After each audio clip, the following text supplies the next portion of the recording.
I hope the others are coming in. So let us wait for them a bit. Let us wait for them for a few minutes so that we begin as one group. I welcome all of you. I hope you are enjoying your holidays. At the same time, participating in our lessons actively. The others are coming in. Let us wait for them a bit.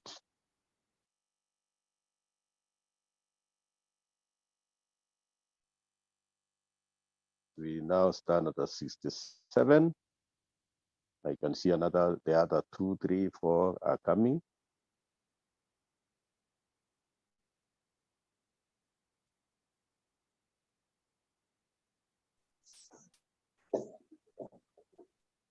Let us just wait a bit. Let us wait for a few minutes. The others are almost, I think we are almost beginning now. The others are coming in. Excuse me, Chair.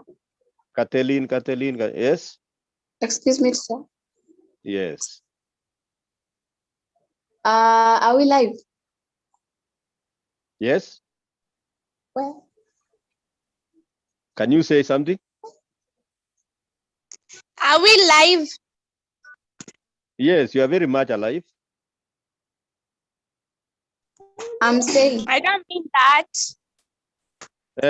You mean what? Are we live streamed? I'm not getting you. I'm saying. Yes. To go live. Yes, you are okay. Naona kenye nafanya.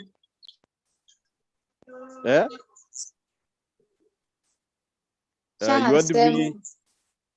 Yes. To go live as in live streamed. Yes, you are live streamed. You are very okay. You are live streamed, please. Okay. Yes. So don't worry. Everything will be okay. Now we are about to begin now. You are now at the 76, 75, I mean. No, 77, 74. So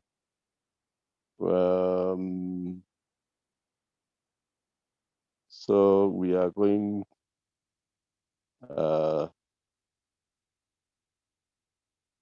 so let me just wait for 1 minute and after we begin because the others are coming in, so I don't want to interrupt the lesson. Prudence is joining. So you still remember what we were talking about the other day. We go back, we now go to the screen because I want to show you, I want to put across what we are talking about.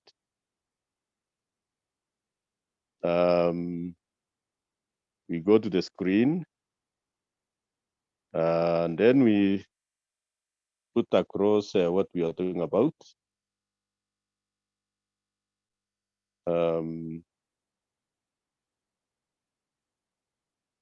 So this is where we were. So we want to, I want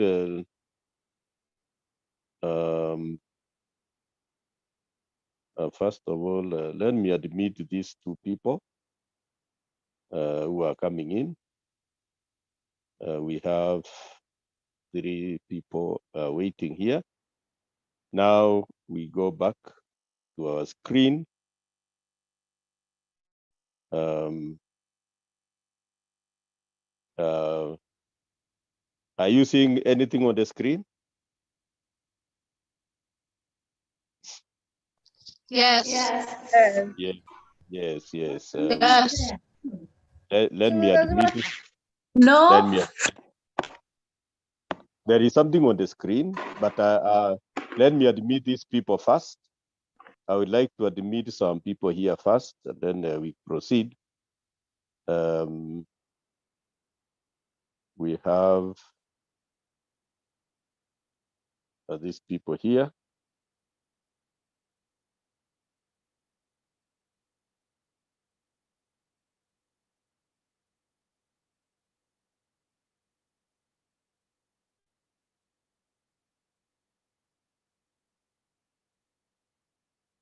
So what you are seeing on the screen, the other day we were talking about, let me go back to where we were. Want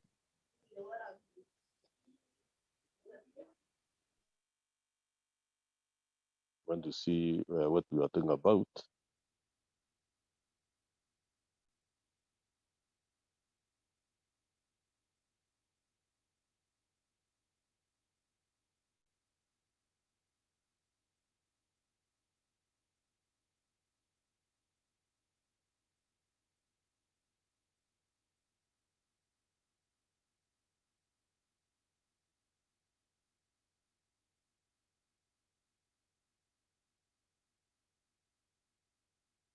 I just wait a bit. I'm trying to arrange something on the screen. I'm trying to arrange something on the screen so that we proceed.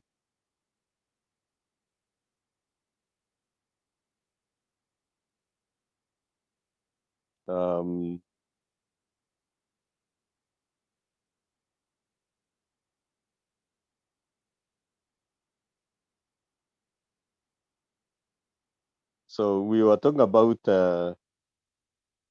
the movement. We were talking about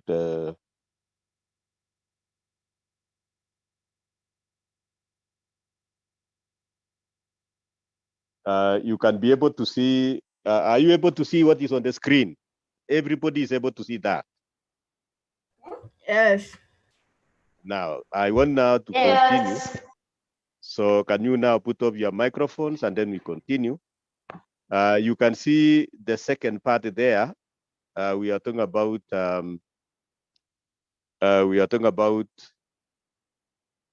you can see I want this part here. That is where the way I put a red mark there, state the ways in which xylem vessels are adapted to their function. So I say number one, which is this one here, they are lignified.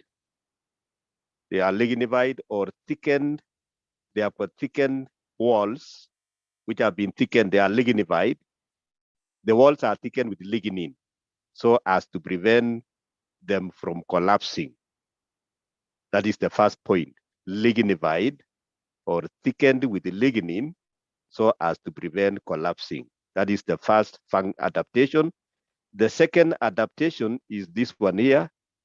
They are narrow, so as to facilitate capillarity action. They are narrow, so as to facilitate capillarity. Capillarity is the narrowness, is the force that is created by the narrowness of the tube. Then the third one is that they do not have cross walls. Xylem vessels do not have cross walls, so they are just hollow, meaning that they are going to be very efficient in transporting water. They do not have internal cross walls. They do not have internal cross walls, and that means they'll be very efficient in transporting water because there is nothing that is going to prevent water from flowing. So there'll be only one uniform continuous column of water inside the xylem because there are no cross walls. The fourth one is this one here. They have got bordered pits. Bordered pits means holes which are surrounded by lignin. They have got holes which are. Hey, somebody is playing music. Now, they have bordered pits. Bordered pits means holes which are surrounded by.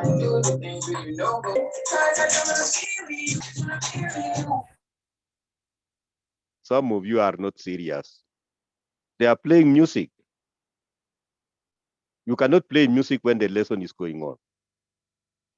Now, we go to the fourth one, which I said they have got holes which are surrounded by a ring of lignin so that they don't close.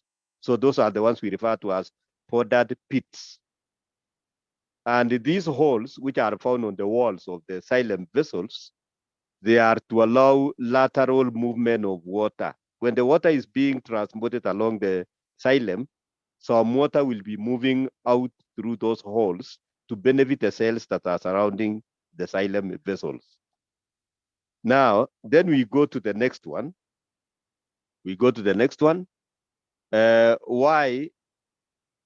Why do flowering plants need water? Why do flowering plants need water?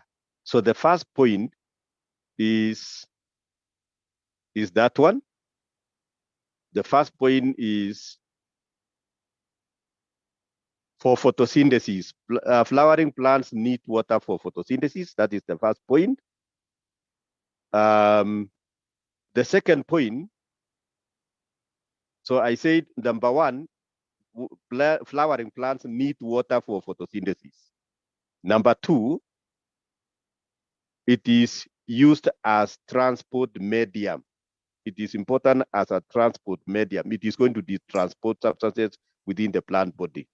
Number three, it is used for touchidity.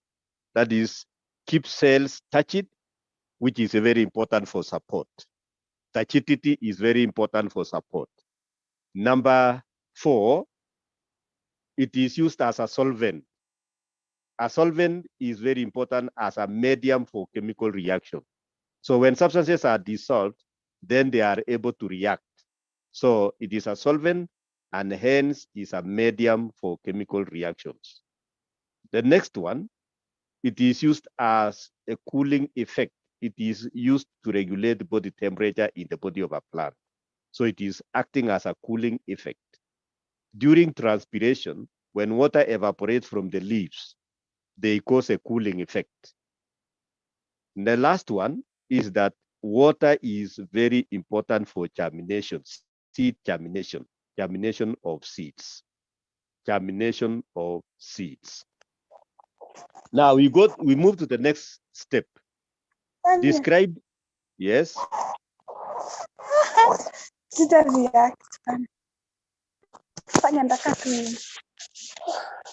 There is a lot of noise there. Yes. Hey, can you put off your microphone, please? Describe the movement of water. Describe the movement.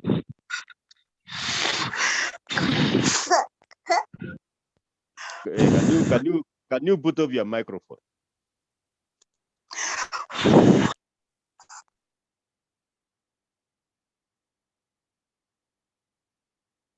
Can you put off your microphone, please?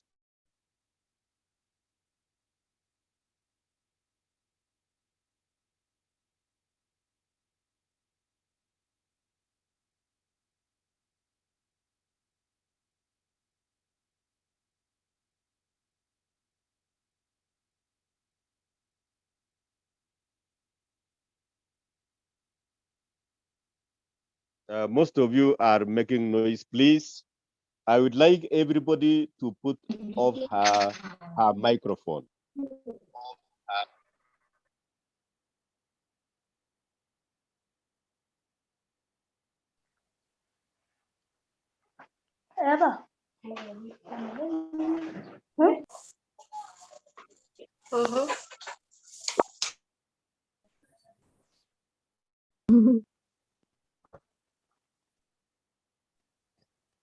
Can you put off your microphones?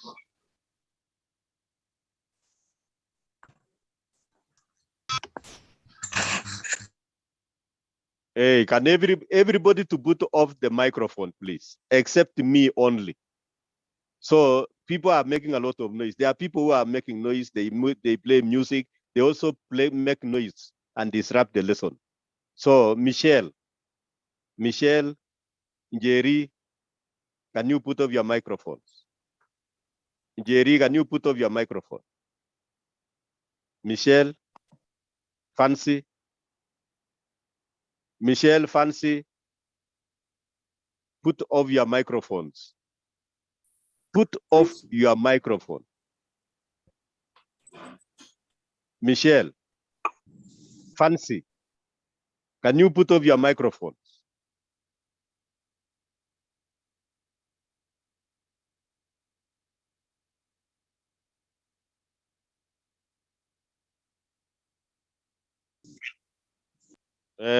Everybody should put off her microphone, please.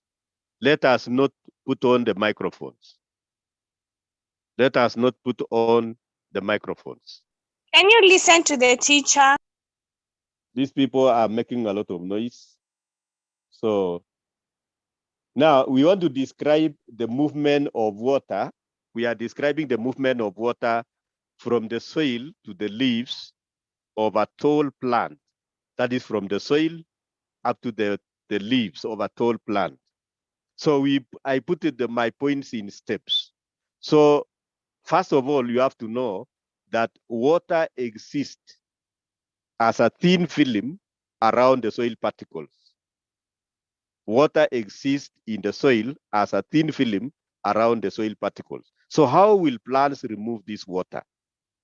So this is how the water start moving into the plant. I want you to know that the cell sap of the root hair, is more concentrated than the water in the soil. The cell sap of the root hair cell is more concentrated than the surrounding soil solution. So if that is the case, then the water from the soil will move across the cell wall of the root hair cell into the root hair by the process of osmosis.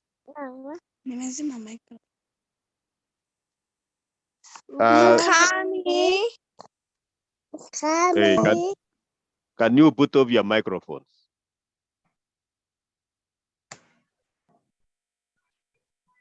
So because the cell sap concentration is higher than that one of the water in the soil solution, the water will be drawn into the root hair cell across the cell wall and the cell membrane into the root hair by the process of osmosis. So that is why we say the cell sap concentration and is more concentrated, is higher than that one of the surrounding water. So in that case, the water will be moving from the soil solution into the cell sap across the cell wall and the cell membrane by the process of osmosis. So once water move into the cell, I want to illustrate here. I want to use the camera to show you how the water is moving. This is how the water moves. I want to illustrate using a camera.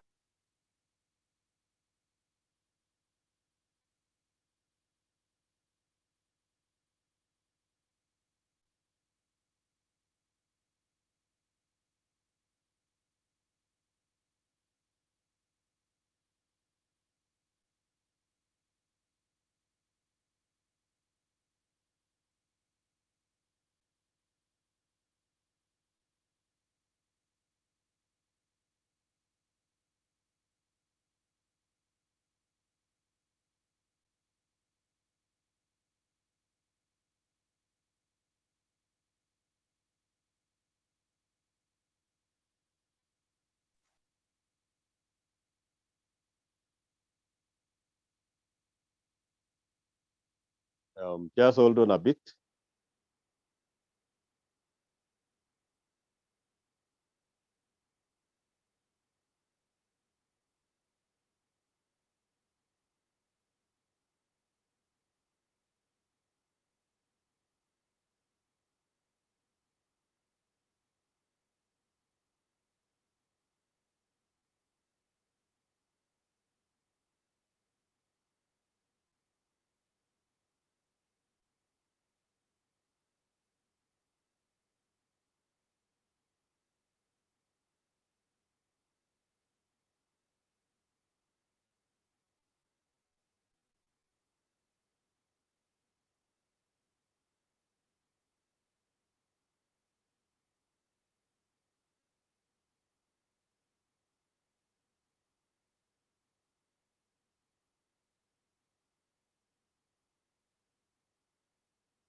Just wait a bit.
Let us continue our notes. Hiyo kitu imekataa.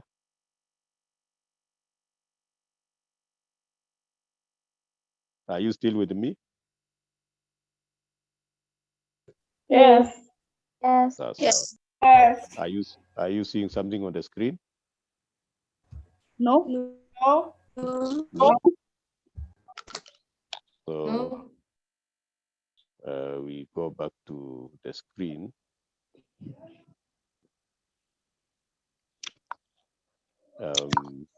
I was trying to use the camera here and it is bringing problems.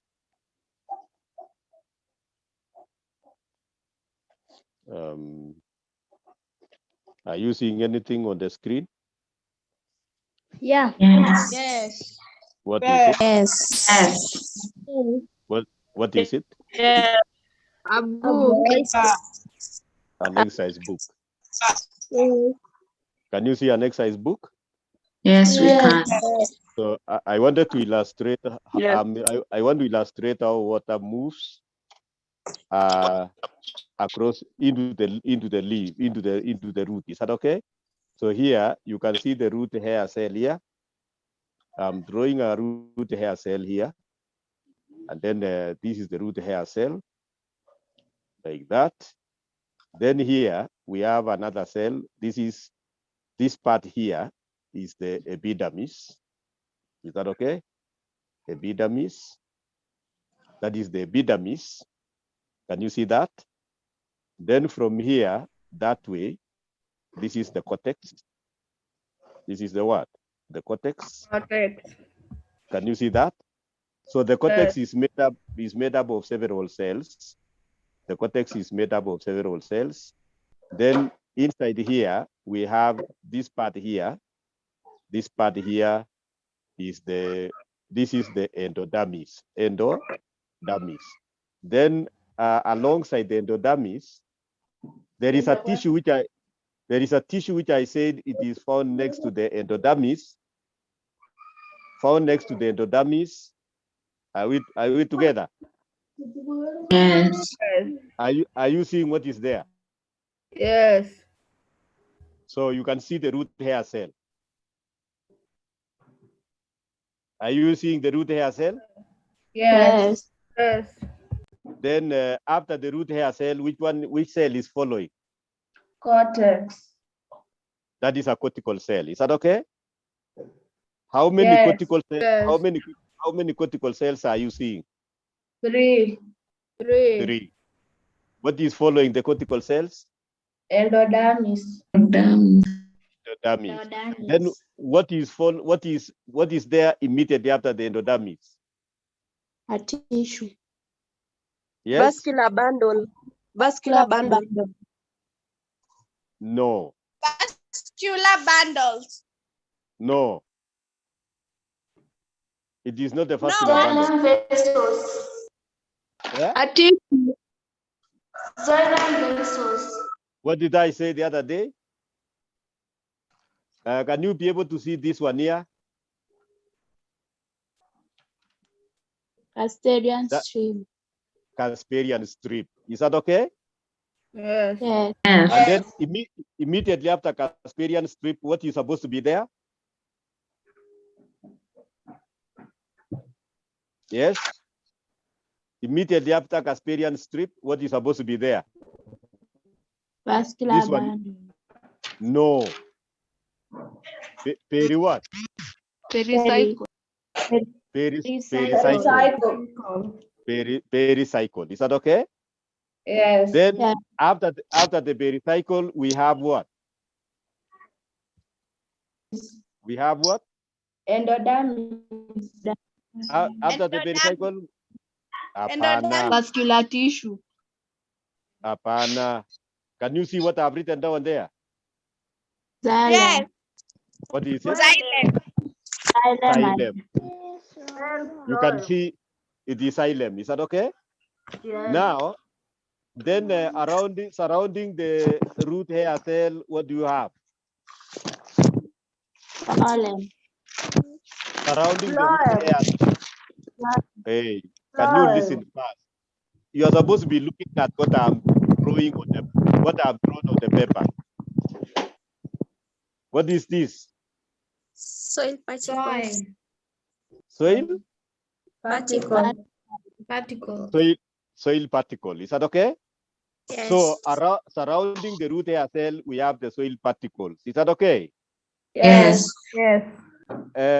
What is between the soil particles? Hair. Solution. Soil solution. Is that okay? Yes. Yeah. Soil solution is made up of what and what? Hair and water. Soil, water, and mineral salts. Soil, water, and mineral salts. Is that okay? So we have water and mineral salts. Those are the main substances there. Is that okay? Now, Yes. during absorption, you have the soil solution moving into the root hair cell like that, and then they start moving. When the water, can you control? Can you now listen? Put off the microphones. Put off your microphone. Now, allow me now to explain. Is that okay? Allow me now to explain. So the soil solution, which is found between the soil particles, will move into the root hair cell, those arrows that I've drawn. When the water from the soil solution move into the root hair cell sap, the root hair cell sap will become dilute as compared to this one here. Is that okay? Now, when this one here, when the root hair cell sap become dilute, water will move from this cell to this cell osmotically, and the water accumulating in this one here, this one also become more diluted than this one, and the water now move from this one here to this one here osmotically, and the water from this one will now, when the water move into this one and accumulate, the water will dilute the cell sap of this cell, and therefore water from this one will move into this one osmotically, and then from this one will move into this one osmotically into the endodermis, and then the endodermis, from the endodermis, water will cross, passing across the Casparian strip. I say the Casparian strip is the one that controls the movement of water from the endodermis into the pericycle, and then from the pericycle, the water will move into the this one. So water will be moving in that manner. This is the way water molecules will be moving like that, and then across this structure here, which I say the Casparian strip, which control the movement of water, and then the water molecules from the endodermis will cross the Casparian strip into the pericycle, and then from the pericycle will move into the xylem, and then the xylem, in the xylem it will move up like that. Tafat, Murugor, can you put up your microphones? Tafat and Murugor, can you put on your microphones? Now, so you can see the way the water molecules will move from the soil solution into the cell sap of the root hair cell. The cell sap of the root hair cell. Wanna go for swimming? Sharon, you are making a lot of noise. So you can see the water will be moving from the soil solution into the cell sub of the root hair cell. When the water moves into the root hair cell, the root hair cell sub becomes dilute compared to this one here. So this one is going to be more concentrated than this one, and therefore water molecules will move from this one into this one. And when the water moves from this one into this one becomes more dilute compared to this one, and therefore water molecules will move from this one into this one. As water molecules accumulate in this one here, this one becomes more dilute than this one, and that is how the water is going to be moving. So water will be moving from one cell to the next one osmotically. So the water will be moving osmotically along like that. And finally, into the root, into the xylem of the root. And then from the xylem of the root, it will move into the xylem of the stem and then move up. So that is exactly how the water molecules move. So we go back to our notes, my teaching notes. Then we proceed from there. So we go back to what we were talking about. So, so I said that the water in the soil exists as a thin film of water around the soil particles, and then that water is going to be removed by the soil, the root hair cell, which I said it has got a higher concentrated cell sap, which will be pulling water from the soil solution into the cell sap by osmosis.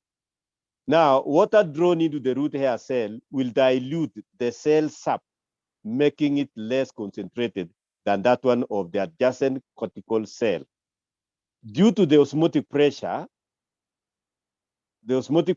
gradient, water moves from one root hair cell into the next one by the process of osmosis. So this will continue until the water is going to be moved from the cortex into across the endodermis, across the Casparian strip, across the pericycle, and into the xylem of the root.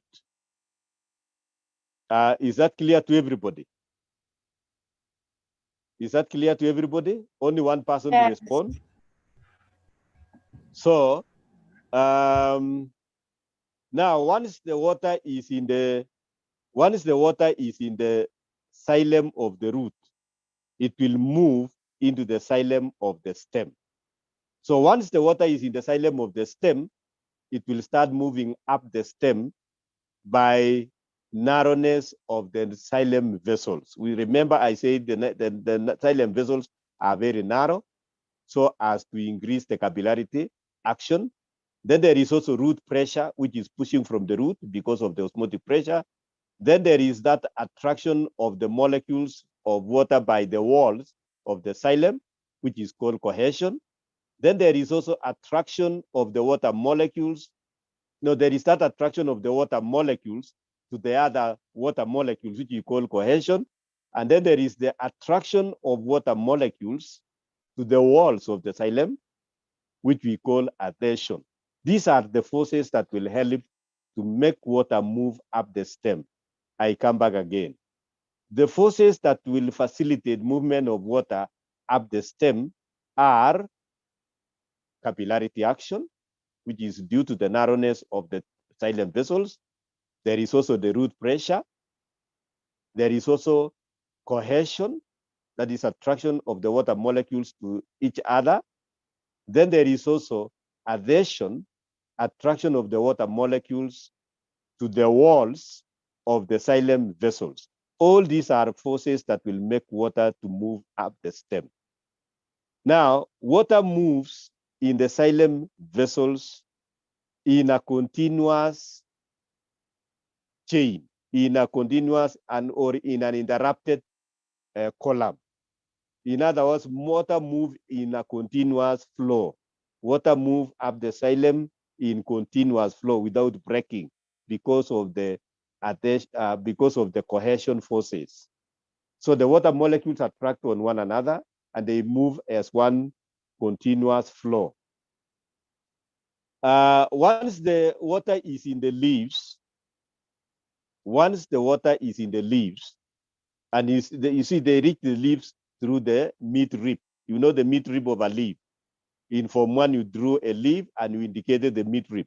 The midrib contain the vascular bundles. Then the vascular bundles from the midrib will branch into the veins.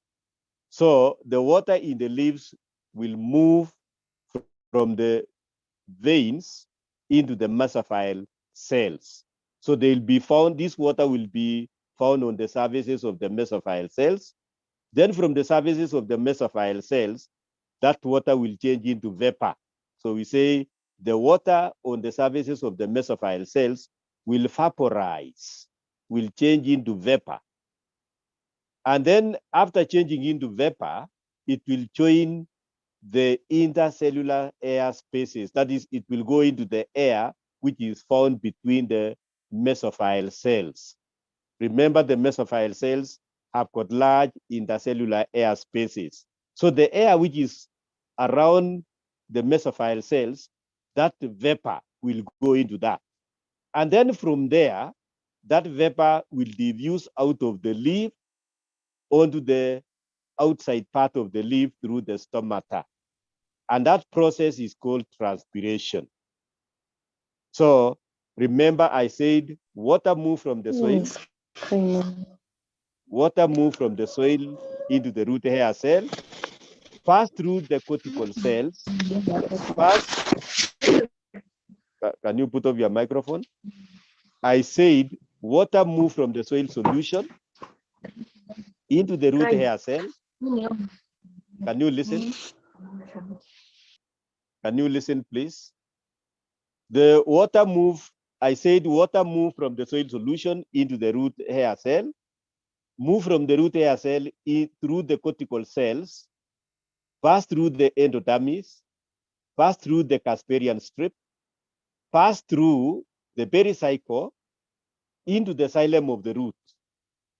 Then from the xylem of the root, it will move into the xylem of the stem. Then once it is in the xylem of the stem, the water will move up the stem because of the following forces. Will move up the stem because or facilitated by the following forces. One, capillarity action, which is facilitated by the narrowness of the xylem vessels. Number two, we have the root pressure, which is created by the osmotic pressure in the root hair cell and then the root cells. Then we have the cohesion forces.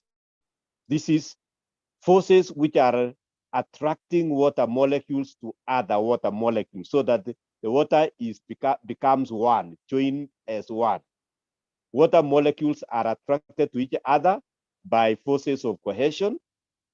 Then we also have another force which is called adhesion force, which is attraction of the xylem cells to the water molecules, or water getting attracted to the walls of the xylem. Water getting attracted to the walls of the xylem. So all these forces will make water to move up the stem. Now, when water is moving up the stem, it is moving in a continuous chain. It is continuous. There is no interruption. There is no break. Water in a move come a one column all along up the stem. Now, once the water enter into the leaves, the water will enter from the stem, will enter into the leaves through the midrib. Midrib contains the vascular bundle. It contains xylem and phloem. Now, the water will pass through the xylem of the midrib, and then it will branch into the xylems of the leaf veins. The leaf veins. Then from the xylem of the leaf veins, water will diffuse into the mesophyll cells. Water will diffuse into the mesophyll cells. And then from the mesophyll cells, the water will be, after the water is enough, that is after water moving into the mesophyll cells, some of this water will remain as thin film on the surfaces of the mesophyll cells. Thin film on the surfaces of the mesophyll cells. Now, this thin film of water, which is on the surfaces of the mesophyll cells, will change into vapor and join the air, which is found between the mesophyll cells. The water from the surfaces of the mesophyll cells will change into vapor and join the air, which is found between the mesophyll cells. Now, once the air in the mesophyll surrounding the mesophyll cells is so saturated with vapor, the vapor will diffuse out of the leaf through the stomata. The vapor will diffuse out of the leaf through the stomata and join the dry atmospheric air. So that movement of water or diffusion of water from the leaf, from the intercellular air spaces of the leaf to the atmosphere is called transpiration. The movement of water or diffusion of water from the leaf through the stomata into the atmosphere is referred to as transpiration. Now, that part up to that point, it is now clear. When the water from the leaves evaporate, when the water that is diffusing out of the leaf evaporates, it will cause a suction pressure from the water which is inside the leaf. And that suction pressure is going to facilitate what is called transpiration pool. Transpiration pool. The suction pressure, that is when the water evaporates, when the water takes off from the leaf surface, there is a sucking force that will be created by the water that is evaporating, which is sucking water from the inside part of the leaf. Now, that suction pressure is referred to as transpiration pool. Is referred to as transpiration pool. So if you are looking at my notes there, I want to this one. I want to up here. You can see this part here, the one I'm underlining. So when the water take off from the leaf surface, when the water take off from the leaf surface because of evaporation, this creates a pool, which we call a sucking force. That sucking force is called transpiration pool, which will pull water from the inside part of the leaf and then from the xylem until finally from the stem and the roots. And that force is called transpiration pool, which maintains the column of water that is moving up the stem up to the leaves. So you can see that part which I have underlined, it is very important. As the water evaporates from the leaves, it will create a transpiration pool, which will pull water from the leaves, from the veins of the leaf, from the midrib of the leaf, from the stem, and then from the xylem of the root, and then all the way up to the roots. So when the water evaporates from the leaves, it helps the plant to gain, to gain water from the soil. So now when you look at the next part, name the processes by which mineral salts enter into the plant. The process by which mineral salts enter into the one we have been discussing. We have been discussing all this time. We have been discussing the movement of water into the soil, into the plant. Now let us look at the movement of mineral salts. Let us put aside water first. We have already discussed about water, na tumemaliza. Now, how do mineral salts move into the soil? Water move into the roots. Water move into the roots by osmosis. Mineral salts move into the roots by active transport. That is one. And secondly, by diffusion. Now, can I ask a question?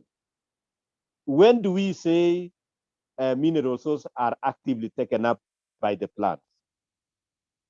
Why? Why do we say mineral sources are actively taken up by plants? Somebody?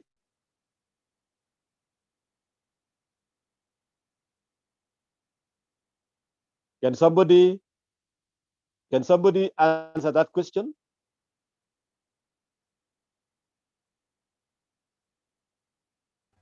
Pardon the Can question, somebody? please.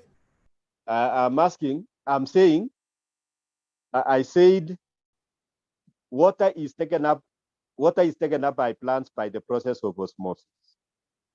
Secondly, I said mineral salts are taken up by plants by two processes. One, active transport, and secondly, by diffusion. Now, when do we say plants take up water by by active transport? Somebody to put it clear for us. Can you raise up your hand, please?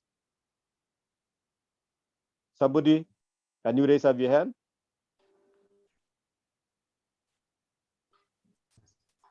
Yeah, somebody is putting on microphone. Yator?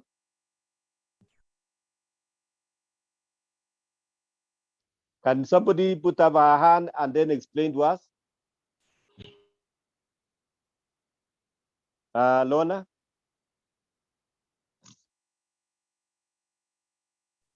Lorna? This Yes. is because plants need mineral for healthy growing. And the mineral salts.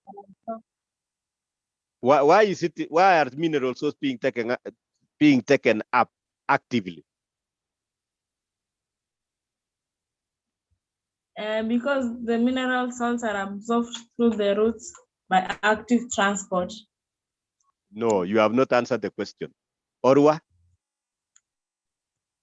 Let us give somebody else first. Can you, Lorna, can you put? Try. Orwa? Yes. Just a try. I Yes. think because mineral salts, they have mineral ions that they have mineral ions. They have mineral ions that move from the region of lowly concentration to highly concentration. That is a very good trial, because there are times. Can you listen, Orwa? Can you put up your microphone? I explain. Orwa has really tried, because mineral salts are moving from a lowly concentrated region to a highly concentrated region. That is, there are times when the mineral salts in the soil solution is less concentrated as compared to the one which is in the cell sap. So they'll be moving from a region of low concentration to a region of high concentration. And for mineral salts to move from a region where their concentration is low to a region where their concentration is high, energy is required. That is why they move by active transport. Now, under what condition do we say mineral salts have diffused into the root hair cell? Somebody put up your hand. Put up your hand, please. Somebody. Repeat the question, please. I said that the first one, we said that there are certain cases when minerals are actively taken up. And there are certain cases where minerals are diffusing directly into the root hair cell. Under what conditions do we say mineral salts diffuse? Felna.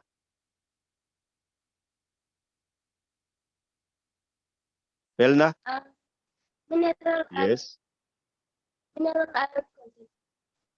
Your microphone is not, you are not clear. You are not clear. I think there is a problem with your microphone. Somebody else?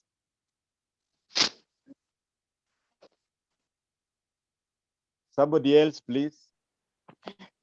Millie.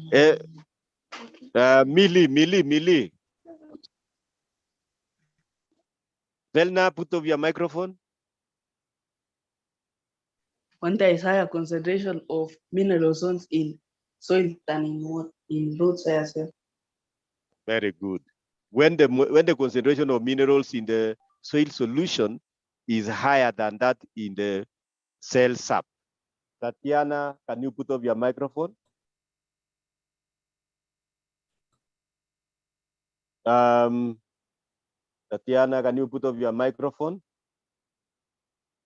Now, let us proceed from where we left. Let us proceed from where we left.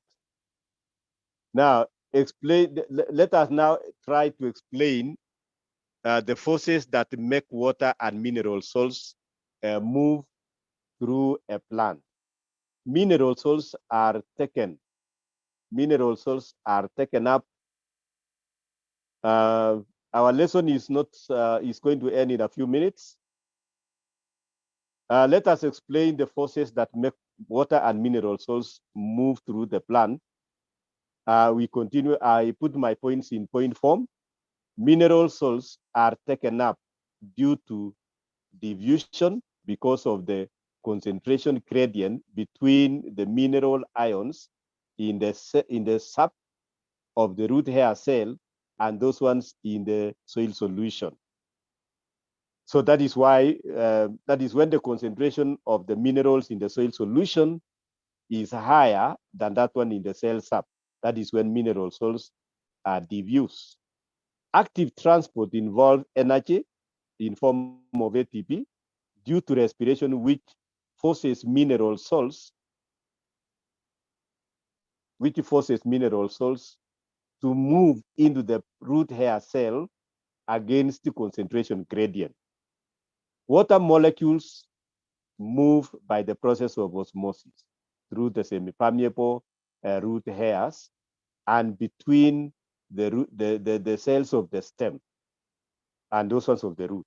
In the stem, water moves by cohesion, that is attraction of the water molecules to each other.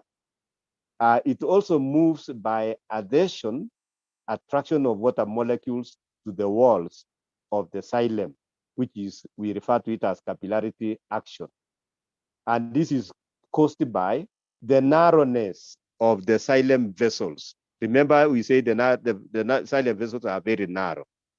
Transpiration pool occur when water vapor evaporates from the substomatal chambers into the air. Substomatal chambers are the intercellular air spaces which are found between the mesophyll cells. So those are stomatal chambers or substomatal air spaces which are found between the mesophyll cells. That water will move or diffuse through the stomata into the air or into the atmosphere. Root pressure is a force that is created in the roots as the water is osmotically taken up into the roots and causes the water to move all along up to the leaves. Now, the force created by the root hair, the root pressure, the force that is created by root pressure also causes what we call catation. Catation is exudation. Catation is exudation of you can see this one here. This one here, catation, the word catation here. You can see the word catation here. Somebody is making noise. Somebody is making noise. So you can see exudation. Exudation is movement of, there are some holes apart from the stomata. There are some holes apart from the stomata in the leaves of plants through which water moves out in form of water droplets. What do we call those holes?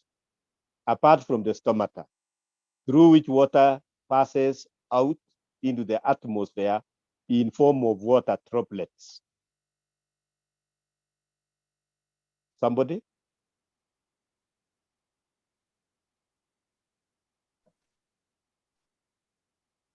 Somebody? We have some, are you listening? Yes. Yes. We have some holes. Can you now listen? We have some holes which are found in the leaves of plants, through which water is lost in form of water droplets. We have the stomata. Water is lost through the stomata in form of water vapor. Now, what we call those holes through which water is lost in form of water droplets?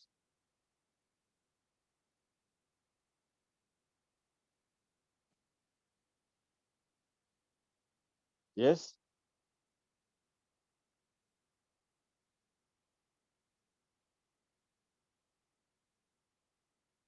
What do we call them?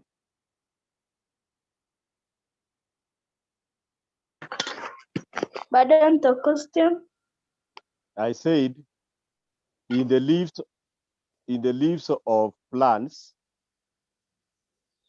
we have holes through which water is lost in form of water droplets. Remember, water is lost through the stomata in form of water vapor. Then we have other holes through which water is lost in form of droplets. Have you ever heard of hydrodots?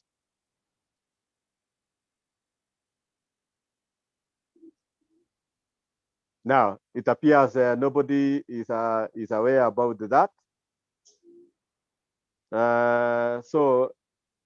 It is a hydrodot. Now, let us move to the second part there. Can you see the lower part? Explain the uptake of mineral salts by plants, which we have already discussed, how the water move up the stem.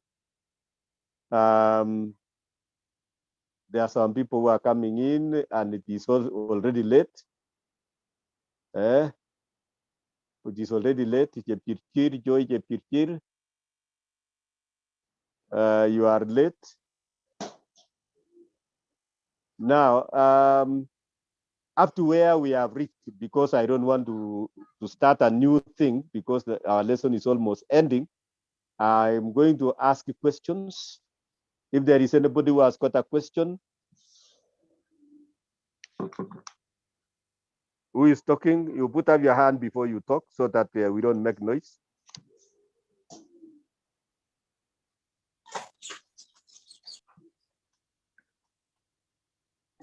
Yes, Sophia.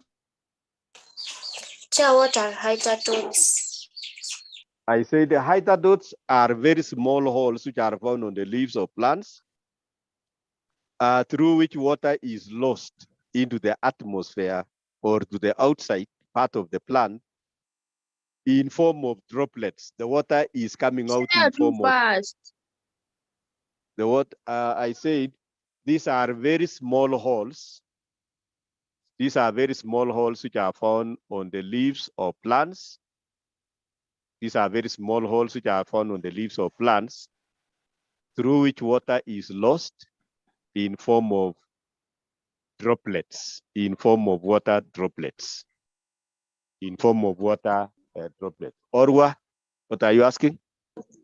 Can you please repeat the point you said? Mineral salts are taken up due to diffusion because of the... Yes, I said the mineral salts are taken up from the soil solution by the process of diffusion when the concentration of the mineral salts in the soil solution is higher than that in the cell sap of the root hair cell.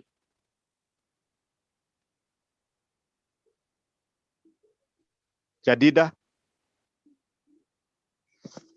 Excuse me, teacher. Yes. That process you have said through small holes, is it transpiration? It is also considered as part of transpiration, but because that is another way in which water is lost. by the plan. Somebody else with another question? I'm almost ending the lesson.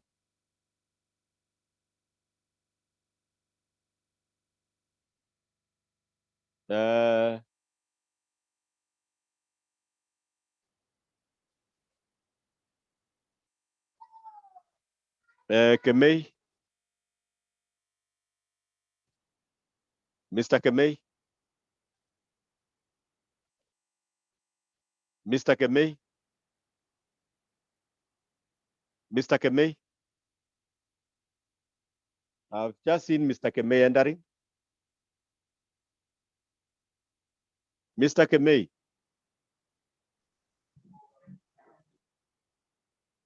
Mr. Kemei? Mr. Kemei?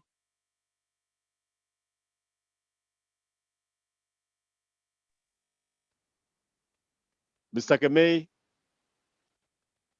Are you taking over?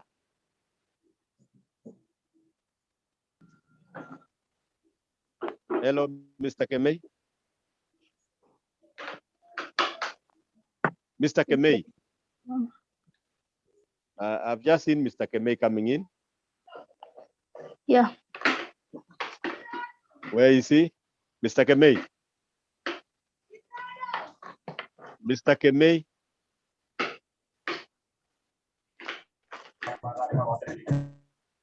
Hello, Mr. Kemei?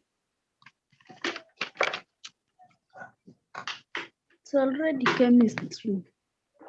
Yes, I want to leave him going on. Is Mr. Kemei is the one taking over?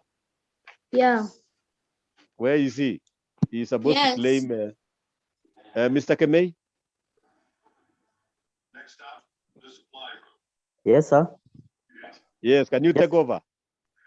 Not your time, Mwalimu. Okay, let me take over.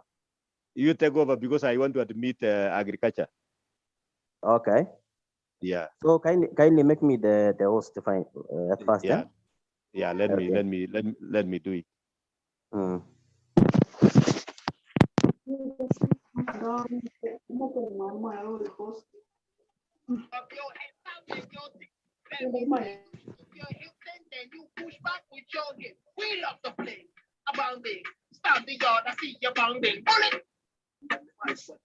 Don't say that word.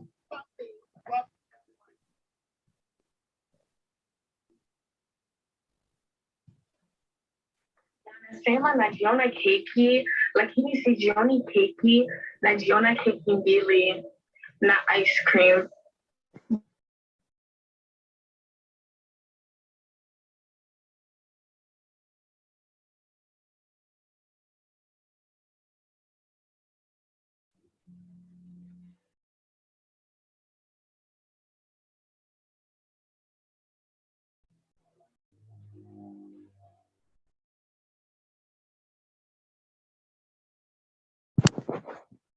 How are you? Hello. Hello. How are you, everybody? Hello. We're Okay. fine. Okay. How was your lesson? Good. That's good. Okay. Oh, nice.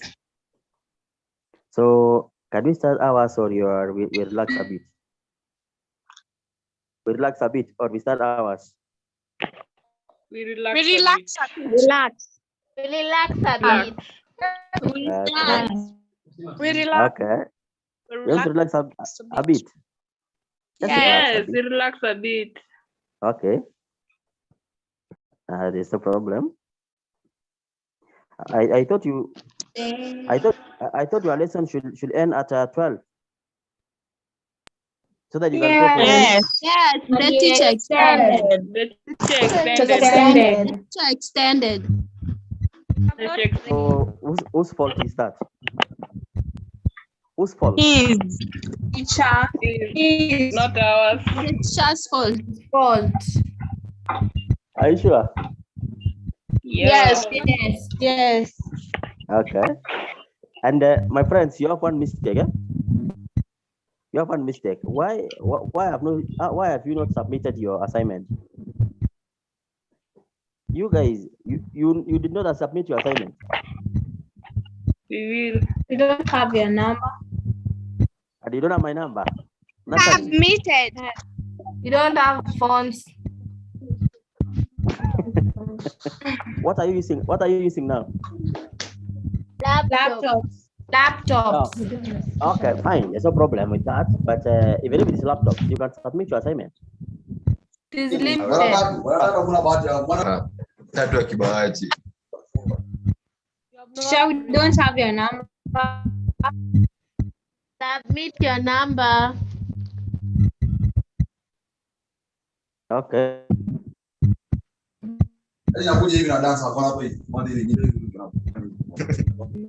I thought we are about 100 and something. Others are written. I thought we are supposed to be 100 and something. Yes. Then kuna watu ambao wanaingia alafu wanatoroka. Wameenda break. Wameenda break. Yes. Okay. So there's no problem. Let them go for break first. Let us start. We start our lesson. Yes. No. No. Yes.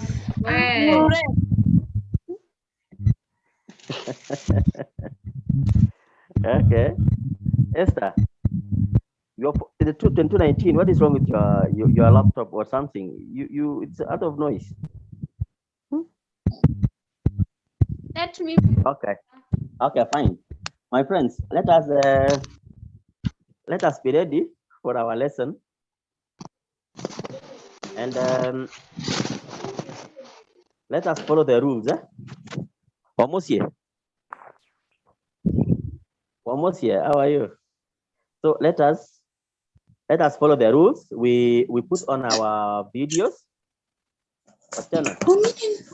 Let us put on our videos, and then of course we are supposed to mute our microphones so that we can communicate clearly.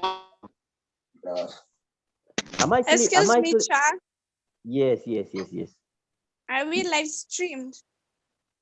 At the live stream what? Live in YouTube. Streamed. Are we live? What do you mean? I'm not Like live. Yeah, we are live. Or there's something else? No. Kuna kitu kingine kimekuja kipya? In YouTube. No. You know, I'm not well conversant with this one, but you can tell me if you have changed our platform or something. I think we are still in Zoom. Huh? So we are live on YouTube. We are live on YouTube. We are live on YouTube. On YouTube? Yeah. Yeah. Okay, fine. So let us start our lesson. Okay. Let us start our lesson then. Can we now start our lesson? Yes. Okay, fine. Yes. Let us start our lesson for today. Okay. I gave you some assignment last time. And the assignment was writing, of course, chemical equations.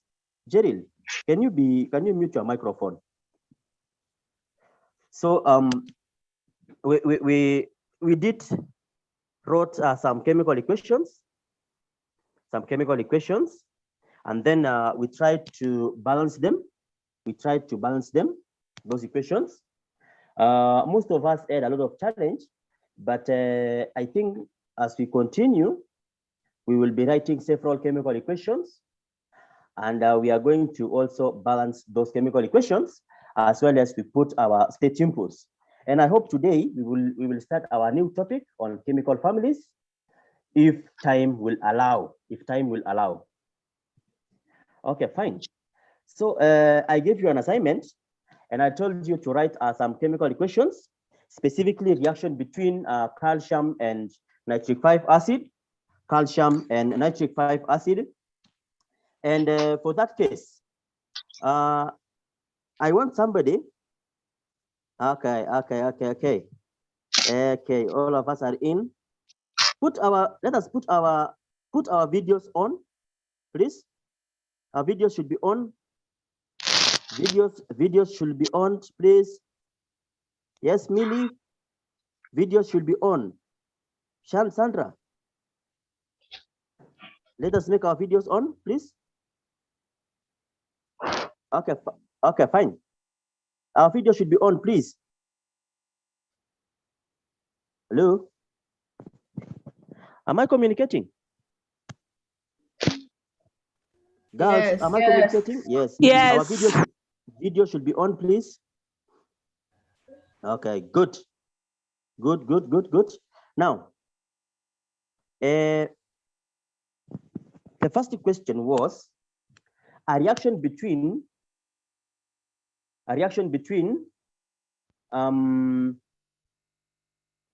calcium and nitric 5 acid. Calcium and nitric 5 acid. Calcium and nitric 5 acid. I want somebody by the name.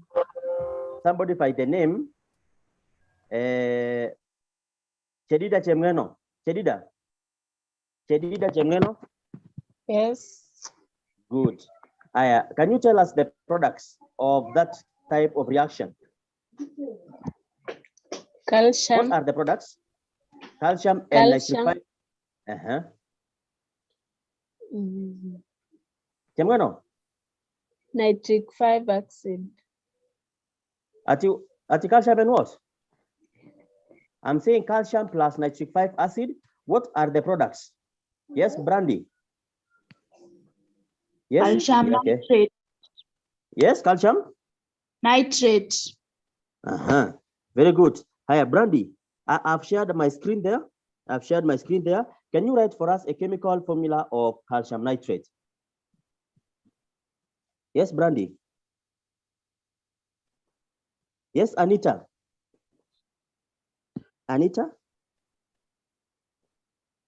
Well, girls, hey, are you seeing my screen? Yes. Yes. Can you write? Yes, Chelsea. Yes, can you write calcium nitrate? Chelsea, Yes. write for us calcium nitrate. Chemical formula of calcium nitrate. Chemical formula. Yes. Are you able to write on the screen? No. Oh, who can do that for us? Raise up your hand. Hello. Calcium. Who can do that for us?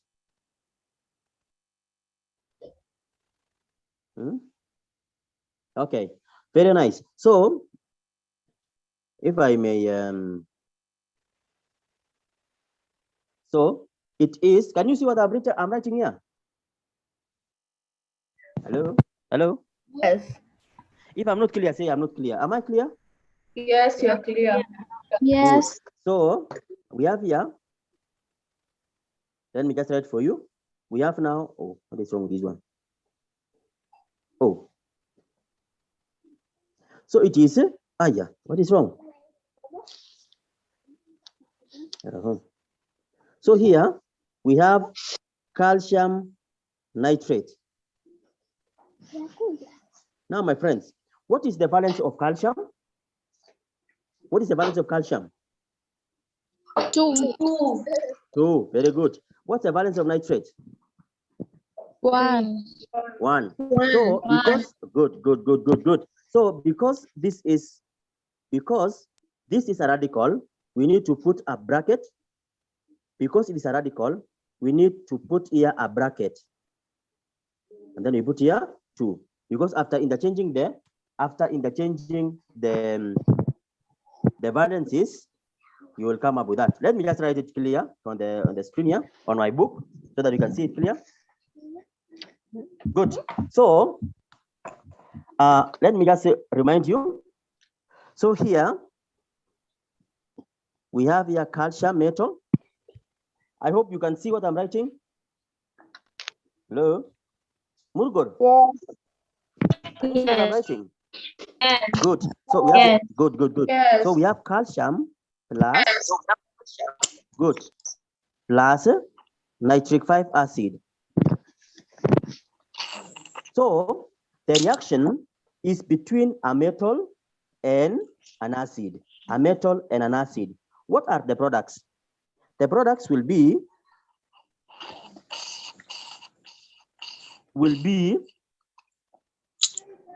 a salt, which is a nitrate,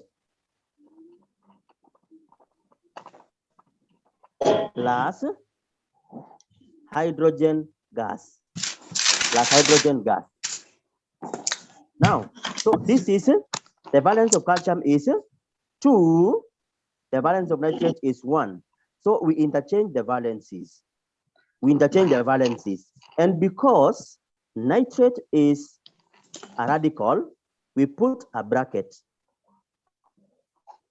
We put here 2. Is that thing clear? Yes. Good. So now, good. Now let us balance our equation. Last time we said that for an equation to be balanced,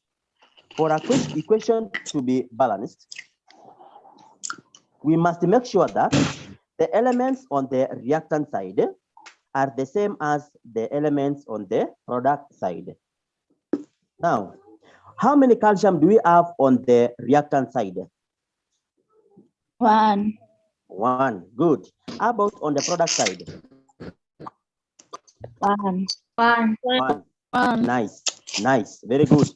How many hydrogen do we have on the reactant side? 1. 1. Good. How many on the product side? 2. How many? 2. 2 of them. Nice. Good. So what can we do?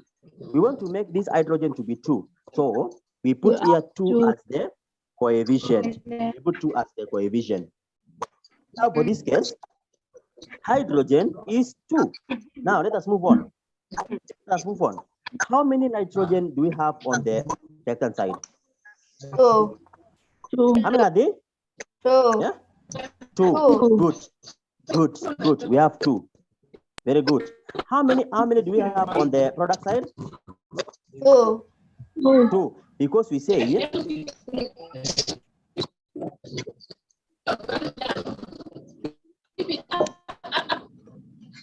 You're not clear.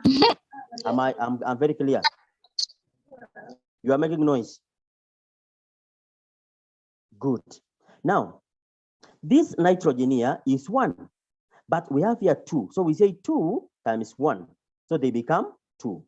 Now let me ask you a question. How many oxygen do we have here? 6. How many oxygen? 6. Correct. 6. Very good. How about on this side? 6. 6. So good. So our equation is balanced. Our equation is balanced. Good. Now let us move on.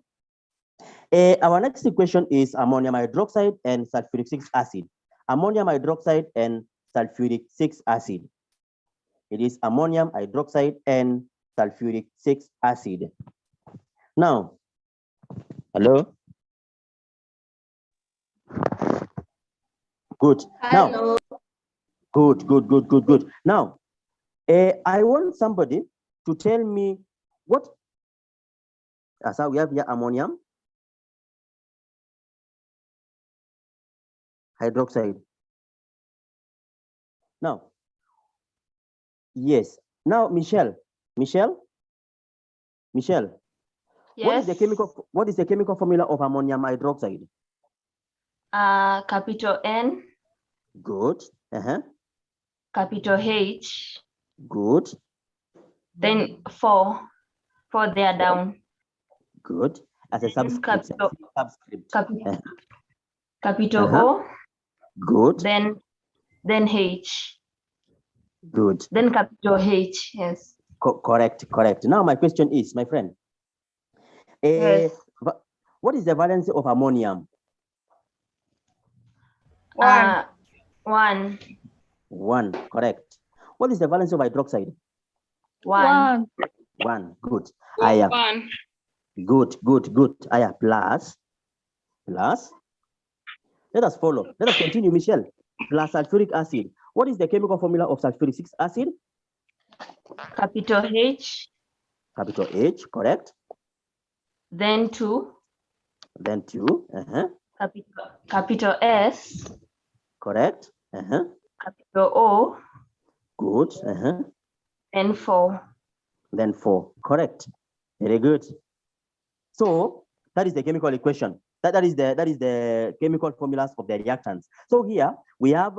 So now, Michelle, I'm there with you. I don't want to lose you. Now, is ammonium hydroxide an acid or a base? It's a base. Correct. And then this one is an acid. Correct. It's an acid there. Good. Higher. Now somebody else. Very good, Michelle. Put over higher. Now, I want somebody by the name, somebody calling himself Brayo.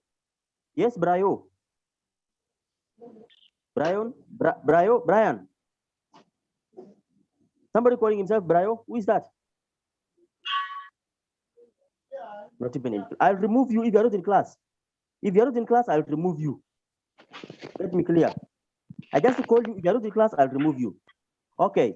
Christine 2193.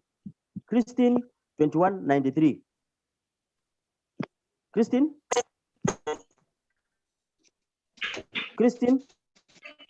Good. Hiya, Christine. What are the products?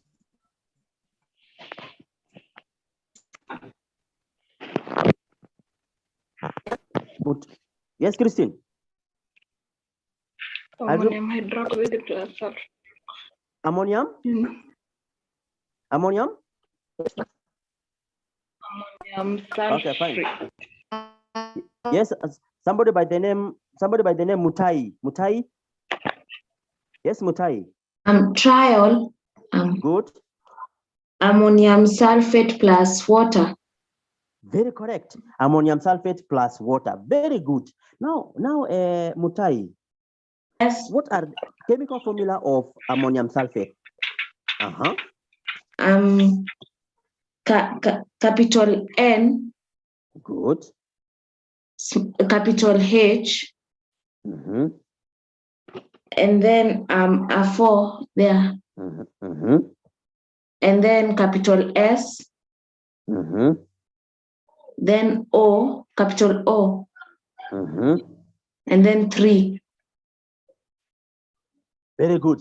Now, as you continue, don't leave. I'm there. Now, what is the valence? What's the valence of ammonium? 1. What's the valence of sulfate?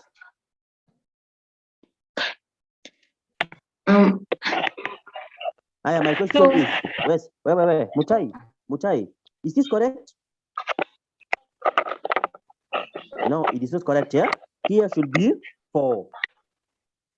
Mutai, there should be 4. What you have written there, SO3 is sulfite. Sulfite with T. Now, Murgor, Mutai. Murgor. Yes. Good. What is the valence of sulfate? 2. 2, correct. So, because the valence of, listen, okay, fine. Put down your hand.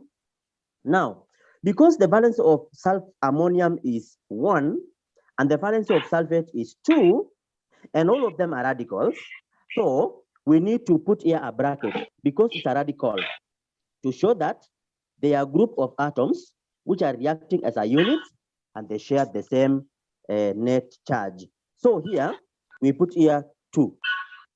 So for those of us who have not understood, ammonium sulfate, listen, look here. So we have here ammonium sulfate.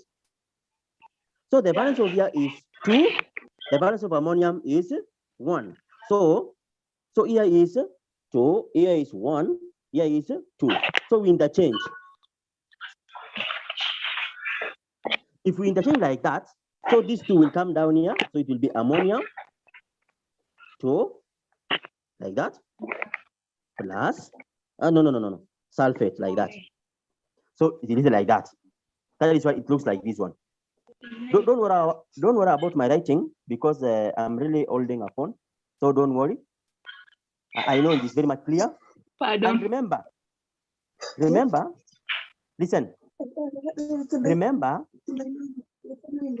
who is this one making noise?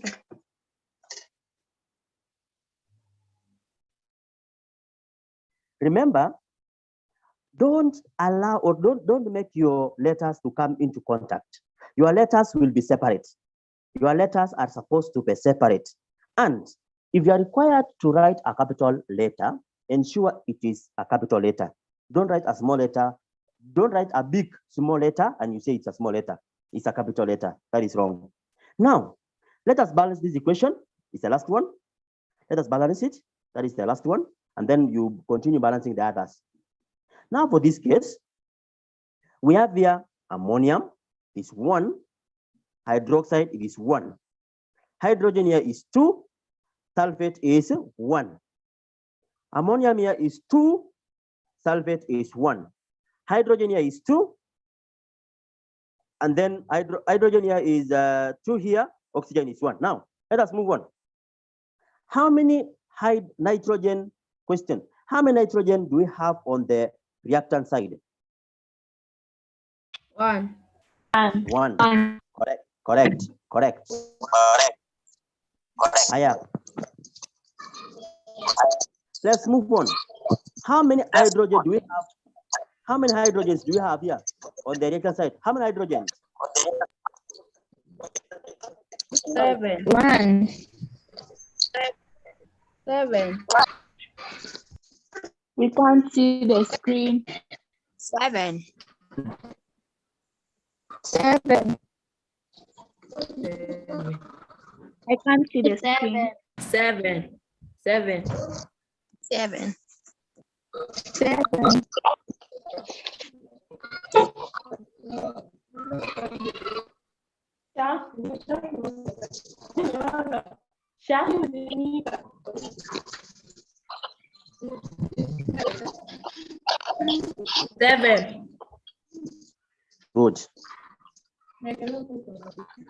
Good. Aya. Oxygen here is 4 plus 1. We have here 5. 5. We have 5 of them.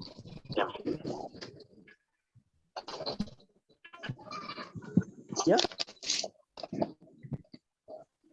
4 times 2? 8. 8 plus 2? 10. Sulfur 1. Oxygen 5. Now, Brenda. 5. Yes, Brenda, what are you saying? Brenda? Yes, Brenda. Now, to make your work simple, Orwa, what are you saying, Orwa? Now. Pardon.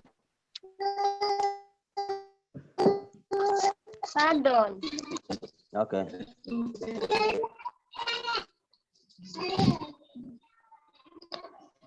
Pardon. Now, to make your work simple,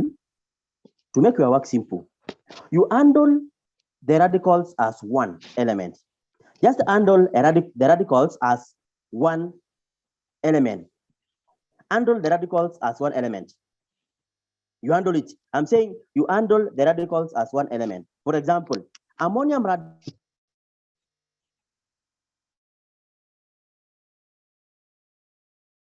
radical here is 1, ammonium radical here is 2. So to make it to be simple, just to put here 2. If you put your 2 here, if you put 2 there, your ammonium radical will be 2. Here ammonium is 2. Higher. Hydroxide here is oxygen here is 2 plus 4. You get 6. Oxygen here is 4. Oxygen here is 4 plus 1, 5. So what can I do? I put here 2. So if I put there 2, oxygen will be 4 plus 2. They become 6. Higher. Let's move on.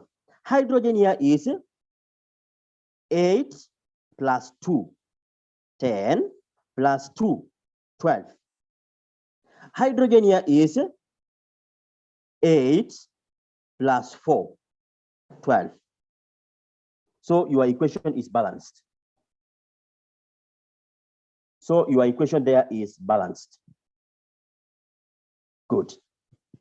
So let me, okay, now,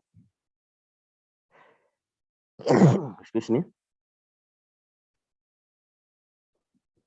So that information is clear. So if you want to balance your chemical equation, make sure that the number of elements on the reactant side is the same as On the reactant side. yes, on the product side. Who is saying this? Who is removing this one? Who is saying remove the who? Nani aliongea hapa? Abigail. Shall repeat. I'm saying if you want to balance your chemical equation, make sure that the number of elements on the reactant side should be the same as the number of elements on the product side, always. Number 2, if you are handling a chemical equation with radicals, if you are handling a chemical equation with radicals, please take the radical and assume it is one element. Take the radical and assume to be one element. Assume to be one element, so that it will be very much easy for you to balance your equation. I think that information is very much clear.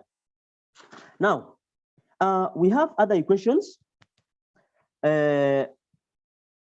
which I want you to write them and then make sure you balance them.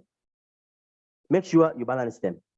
You write them, balance them, and then please you submit for marking so that it will be very easy for us. Now, let us move on to another topic. That is our new topic for today.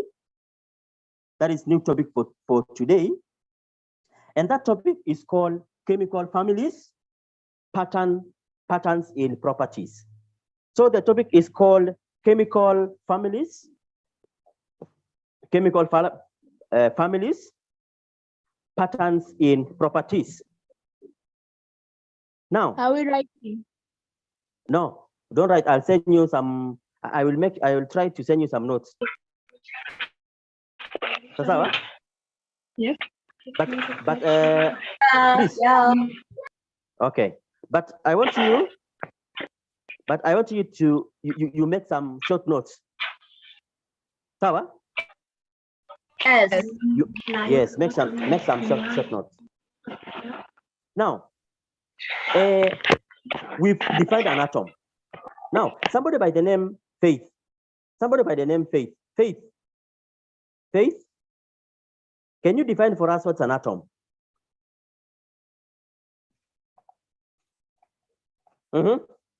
Faith, who can define for us an atom? Yes, Faith? Is the smallest part of an element which takes part in chemical reaction yeah. Very correct. So it's the smallest particle of an element, or the smallest part of an element which take part in chemical reaction. Now, last time we used valence electrons. We used the valence electrons and number of occupied energy levels to categorize several elements in a table which we defined as periodic table. We used valence electrons and the number of energy levels occupied by those electrons to categorize elements in a table which we refer it as periodic table. So if I say valence electrons, I mean the outermost electrons. If I say the number of occupied energy levels by electrons, I mean, you can simply obtain that by arranging those electrons correctly in the energy levels, so that you can have now the number of occupied energy levels. And therefore, we can say that the number of outermost electrons or valence electrons will give that element its group. Will give that element its group. Yes, Brandy. Yes, Brandy. 2179. Excuse me, Cha. Yes. Excuse me, Yes. Cha. Yes. Cha. Yes. Your voice is breaking. You Your don't voice have. is breaking. Okay, I know that, but the problem is on your side. You have your problem is on your side. You are not clear. You have a network problem. You have network problem, but don't worry. Okay, fine.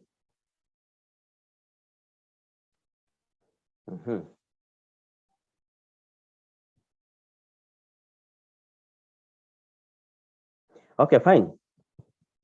Now,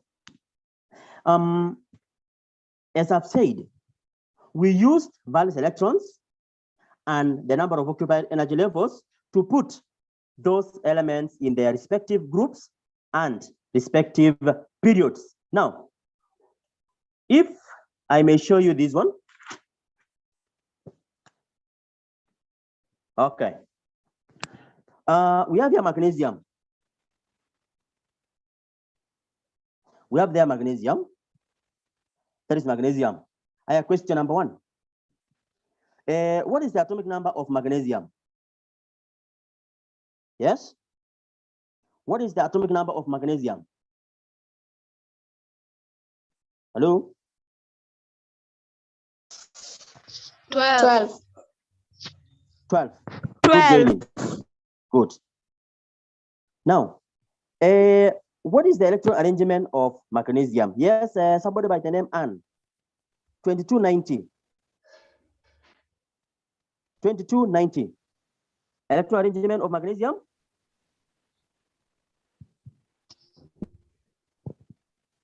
Yes. Yes, 22. Yes, Mutai, very good. So it is 282. That is electron arrangement. Very good, very good. Very good, my friends there. Now, how many occupied energy levels? How many occupied energy levels? Yes, Nicole?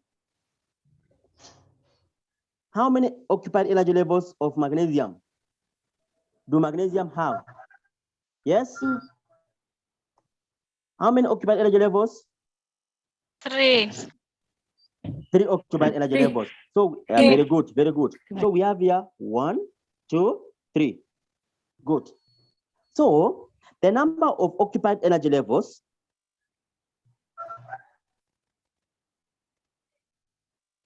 will give this element its period. So we say the element is in period 3. Is in period 3 because it has 3 occupied energy levels. Now, how many valence electrons are there? How many valence electrons are there in magnesium? Yes? 2. How many? Very good. The valence. Good. The valence electrons is how many? 2. Correct. So this magnesium is in group what? 2. Group 2. Correct. It's in group 2. Should be always in Roman numbers. So it is in period 3, group 2. So, yes, Anita, what are you saying? Anita? Yes, Anita. What are you saying, Anita? I haven't raised my hand. Yes? I haven't raised my hand. Okay, fine. So it is in period 3, group 2. So we can use the number of occupied energy levels as well as the valence electrons to categorize elements in a table which we refer to as a periodic table, which is called a periodic table. So all elements with 2 outermost electrons, are said to be in group 2. While all elements with 3 occupied energy levels are said to be in period 3.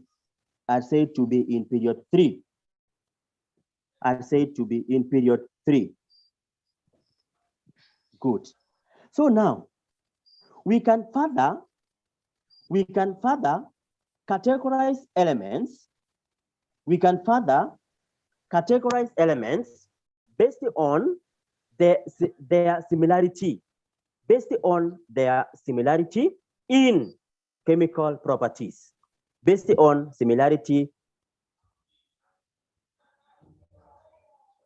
Yes, correct. Yes, Rita, correct, Rita. What you are saying is correct. So we can further, as I've said, categorize elements based on their chemical properties.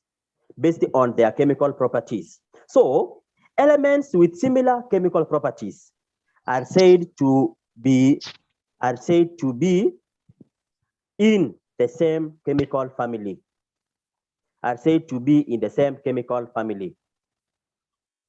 I'm saying elements or atoms of periodic table. I'm saying elements of periodic table with similar chemical properties are said to belong to the same chemical family.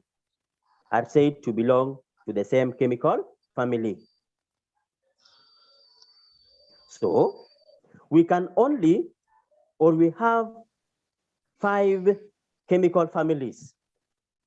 We have about 5 there. We have only 4. We have 4 chemical families. Which we are going to discuss in Form 2. The first chemical family is alkali metals.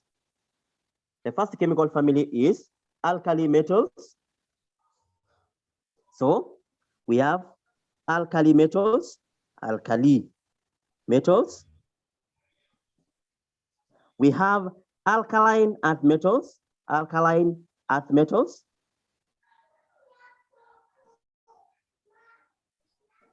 We have alkali metals. We have alkaline earth metals. We have halogens.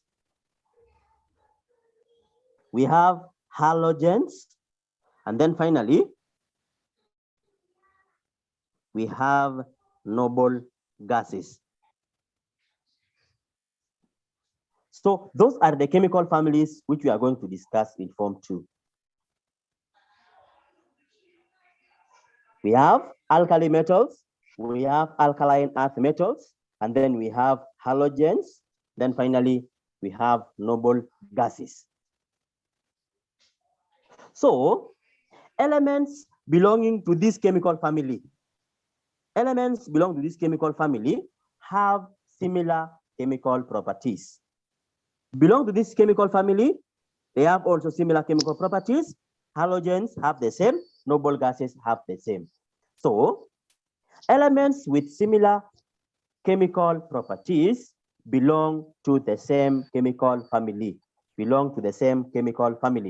So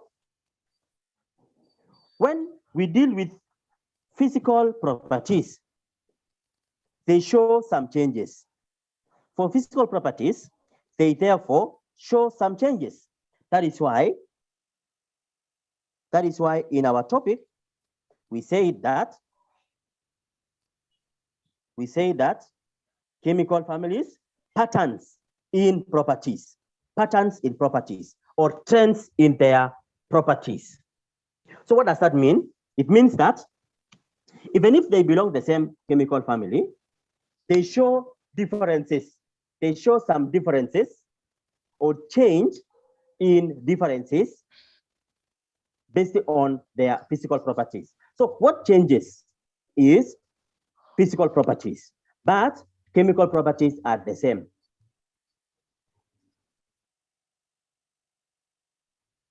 So now, let us see alkali metals.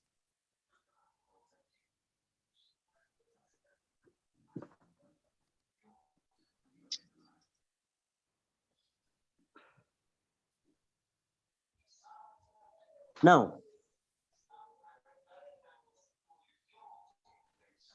hey, this person by the name Faith. Faith, what is wrong? You are coming in, you are leaving. You are coming, you are leaving. What's the problem? Can you remain in class? Good. So I want to see alkali metals. Now, for alkali metals, as you said, they show similar chemical properties. Now, yes? Do you write? No. I'm saying just note some important points here and there. I'll give you notes. Good. Now, these alkali metals we are talking about are all group 1 elements. They are all what? They are all group 1 elements. They are all group 1 elements of periodic table. They are group 1 elements of periodic table. Now my question is, if I say all elements belong to group 1, what do I mean? What does it mean? If I say they belong to group 1, what does it mean? Yes, yes, Commander. Yes, Commander. Yes, Mukami. They have valence electrons of 1. Yes, very good. Their valence electrons is what? Is 1. Or the outermost electrons is 1. The outermost electron is simply 1 there. Now, can you give me some examples of periodic table elements with 1 outermost element? Very good, Chelsea. I'm seeing something. Chelsea, very good. So number 1? Hydrogen. We have here hydrogen. Hydrogen, good. Another one? Helium. We have lithium. We have lithium. We have lithium. We have Beryllium. No. Sodium. Sodium. Correct. Potassium. Calcium. Calcium. Magnesium. No. We have what? Magnesium. We have caesium. No. We have caesium. Rubidium. Francium. And then finally we have what? Francium. Magnesium. At what? Yes? Magnesium. No. Now, these are the only, yes. So listen, okay, fine. Sawa. So now here we have lithium, we have sodium, we have potassium, caesium, rubidium, and francium. And no. Now we are not going to include, listen, we are not going to include hydrogen because it's not a metal. We are not going to include hydrogen because it is not a metal. So the first one we have lithium, sodium, potassium, caesium, francium. We have rubidium and francium, right? Good. So what we are going to discuss only in Form 2 is these 3. We have here lithium, as the chemical symbol, sodium and potassium. Those are the ones we are going to discuss. So if you can see, we have here cesium, CS. We are not going to discuss that. We have also we have rubidium, RB. We are not going to discuss that. And then we have francium, FR. We are not going to discuss these ones. We are going to discuss only these three. Now, what is the chemical? Sorry, the electron arrangement. The electron arrangement of lithium is 2, 1. 1. For sodium is 2, 8, 1. 8, 1. 2, 8, 1. What about potassium? 2, 8, 8, 1. 8, 1. Good. So as you can see, as you can see all the valence electrons.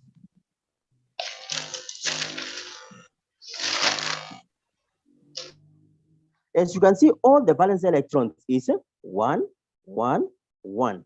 Therefore, we can say it is in group what? They are all in group 1. They are all in group 1. But their chemical family is alkali metals. Their chemical family is alkali metals. Let me just ask you a question. What is the period of potassium? Period of potassium is in period 4. Period 4, correct. Is period 4, correct. How about sodium? 3. Period 3. How about lithium? 2. Period 2, correct. Correct. So now, you can see that what controls the chemical properties? What majorly controls the chemical properties of elements or periodic table is the valence electrons. Is the valence electrons. What controls the chemical properties of elements in periodic table is the valence electrons. That is 1, 1, 1 here. So this is similar. This is simply because these elements or these atoms undergo a chemical change or undergo reaction by either losing the outermost electron or gaining an electron to its outermost energy level. That is why I'm saying the valence electrons, determine the chemical properties of these elements, determine the chemical properties of these given elements. Let me now explain something which will drive us throughout the chemical families. Now, we know an atom as a nucleus. We know an atom as a nucleus. And what are the subatomic particles found in the nucleus of an atom? Yes? What are subatomic particles found in the nucleus? What are subatomic particles found in the nucleus of an atom? Yes? Protons and neutrons. Very good. Yes, Jedida. Neutrons. Yes? Protons. Neutrons. Yes, Nduta? Yes, Nduta. Protons. Yes, Kais. Protons. Very good. Kais. Proton. Yeah, good. Gaius. Which charge do protons have? Positive. Positive charge. Positive charge. Correct. Positive. Correct. What about neutrons? Negative. Where? Neutrons No charge. do not have a charge. They don't have any charge. Negative. Do not Where? have. They don't have any charge.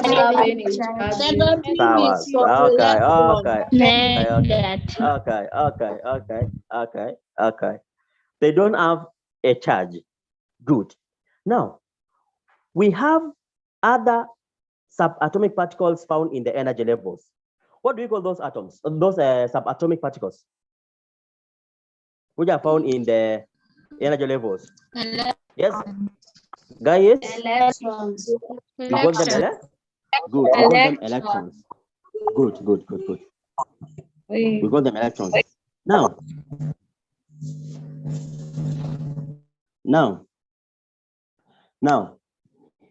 protons in the nucleus are positively charged. Electrons in energy levels are negatively charged. So, electrons and protons attract each other. Electrons and protons attract each other. They attract each other because negative charges, positive charges. So they attract each other. And remember, electrons or the number of electrons and protons are the same. And therefore, if they are the same, we say that given atom is electrically neutral. That given atom is said to be electrically neutral. So now, what controls the reactivity? What controls the reactivity of that given atom is the number of electrons, or the tendency, sorry, the tendency, listen, is the tendency of electrons being lost or gained. What controls the reactivity of an atom or an element is the ease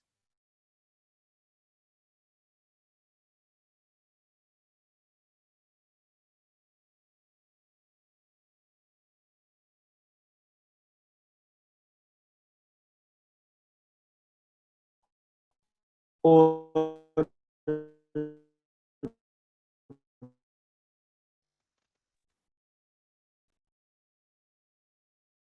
sorry for that for that interruption.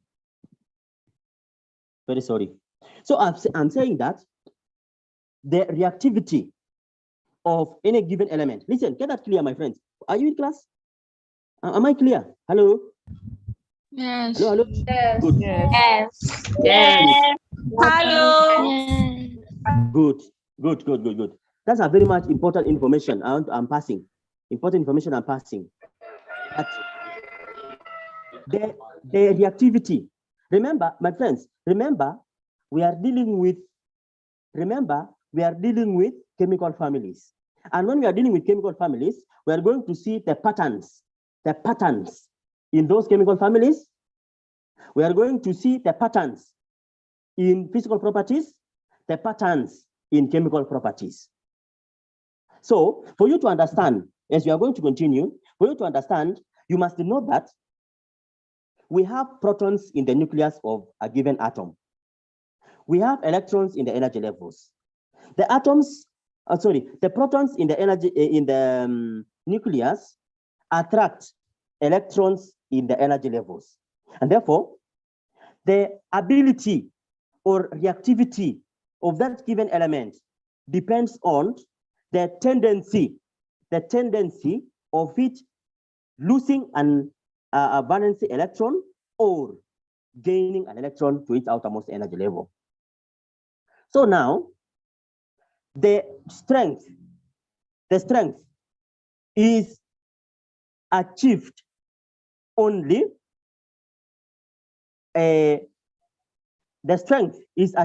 by the easiness of it losing or gaining an electron. And what controls that now? What controls that is the positively charged nucleus. What controls that is the positively charged nucleus. So if an element reacts by losing an electron,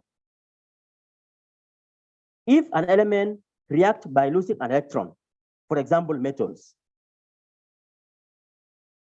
and that given atom is very small, it means that the outermost electron is strongly held by the positively charged nucleus,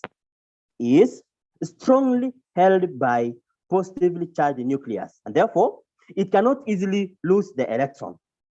it cannot easily lose that given electron. And therefore, it will be less reactive. And therefore, it will be less reactive. It will be less reactive. Now,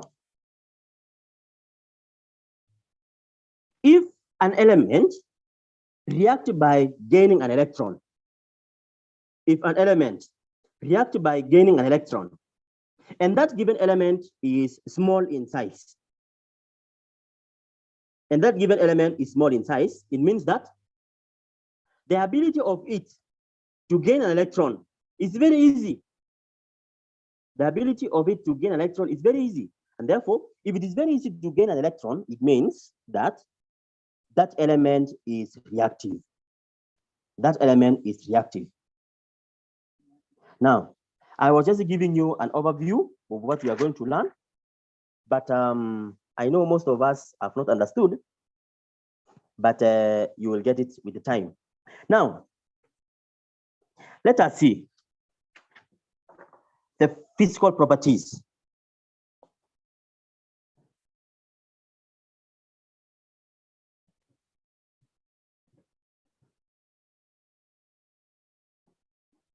Let us see some physical properties. Now, we have here alkali metals. So we have here lithium, we have sodium, and potassium. Now, first of all, the first physical property here is what we call gradation in size.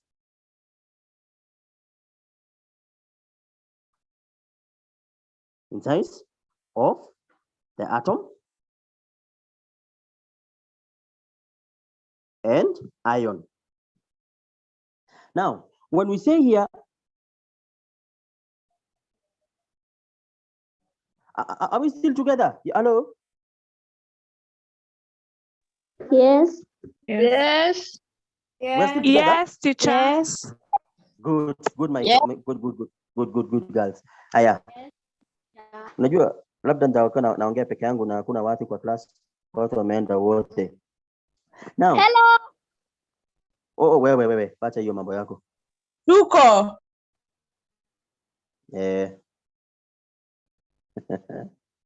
Now, when you see something called gradation means the measure, or simply gradation means the change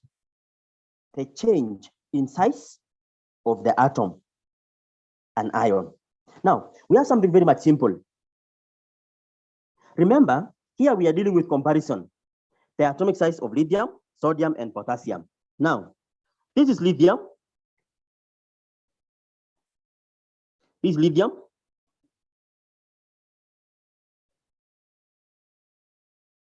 That's lithium.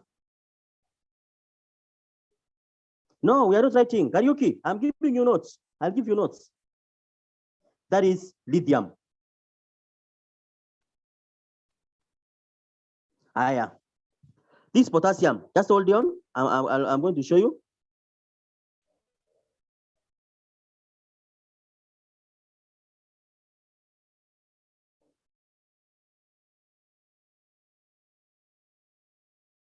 Now, that is an atom of lithium and potassium and sodium. Yeah. Let me ask you a question.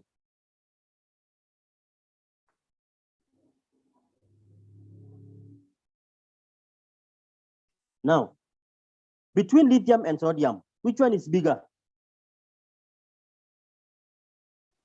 Sodium. Sodium. Good. Now, second question. Why do we say sodium is bigger than lithium? Why is it that sodium is bigger than lithium? Yes, guys. Yes, guys. Because of its electron arrangement. It occupies more energy level than lithium. Who is saying that? Very good. Who is saying that? Correct. Correct. I like that. So very good. So if you see, very good, guys. Very good. So if you see here, it's 2, 1. This one is 2, 8, 1. So if you see the number of occupied energy levels here, they are less. This one has more, 2, 8, 1, 2, 1. So this one has got less occupied energy levels than sodium. That is why it is smaller than sodium. So we say that the atomic radius. Good. Sawa, Commander, sawa. Now, we can say that lithium has got smaller atomic radius than sodium. Now, atomic radius is the distance between the nucleus, between the center of the nucleus and the outermost energy level. This is what we call atomic radius. It's called what? It's called atomic radius. It's called atomic radius. It's called atomic radius. So, yeah. So, the gradation, therefore, let me finalize. Time is up. Let me finish up. So, the gradation, we can say that the atomic radius of alkali earth metals increase down the group. It increases down the group. The atomic radius increase down the group. Why? Because of increase in the number of occupied energy levels. The atomic radius of alkali metals increases down the group due to increase in the number of occupied energy levels. 3 minutes past time. I know. I know time is up. Time is up. Time, yes. Okay. I'm saying, I know time is up. Let us wind up. I'm saying that you're killing us. The atomic radius, listen, atomic radius of alkali metals, atomic radius of alkali metals increases down the group from lithium to potassium, due to increase in the number of occupied energy levels. Due to increase in the number of occupied energy levels. Due to increase in the number of occupied energy levels. Please repeat. I'll send you notes, huh? Hello? I'll send you notes. I'll send you notes today. Very important. Repeat, pardon. I'm saying the atomic radius or atomic size, atomic radius or atomic size of alkali metals increases down the group, due to increase in the number of occupied energy levels, due to increase in the number of occupied energy levels, due to increase in the number of occupied energy. From lithium to potassium.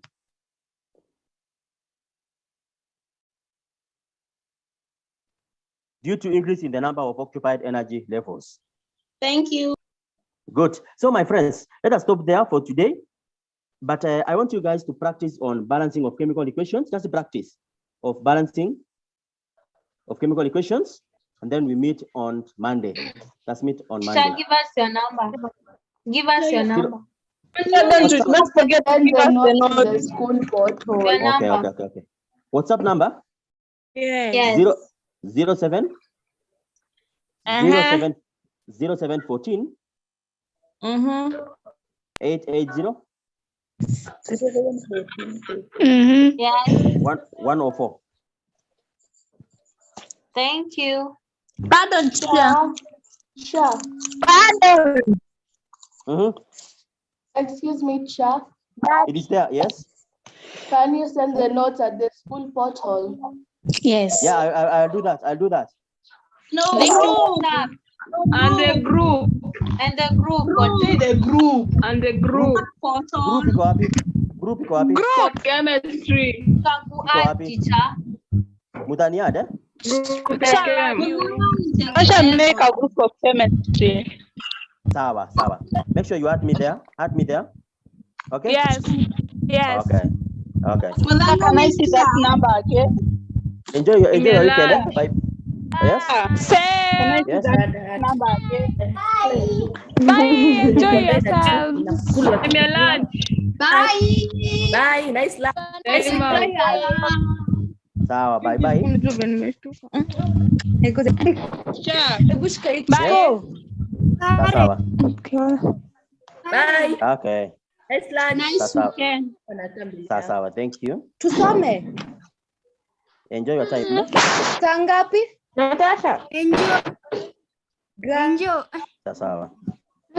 Okay, fine. Akisema Where is this? Sawa.